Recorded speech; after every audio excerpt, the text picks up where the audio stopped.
অন্যায়ের সাথে আপোষ করি না, ন্যায়ের পক্ষে হাতিয়ার। তর্কের সাথে ধ্বংসের ইঙ্গিত, এটাই আমার ইখতিয়ার।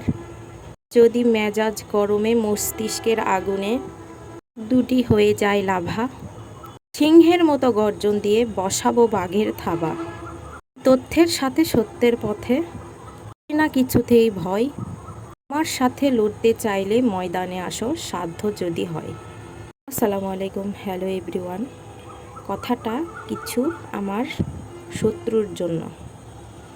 এতই যদি সাধ্য থাকে তাহলে লড়তে ময়দানে আসো, দেখি কার কত জোর আছে। আপোষের মধ্যে আমি নাই, আমাকে দৌড়াইছো না, এখন তোমরা এক এক করে দৌড়ো, একের পর এক নতুন নতুন দেখতেই থাকবা। খেলা কেবল তো শুরু। 2 দিনে অধৈর্য হলে তো চলবে না, খেলা কেবল শুরু। এক এক করে সব কিছুর উচিত জবাব দেব ইনশাল্লাহ।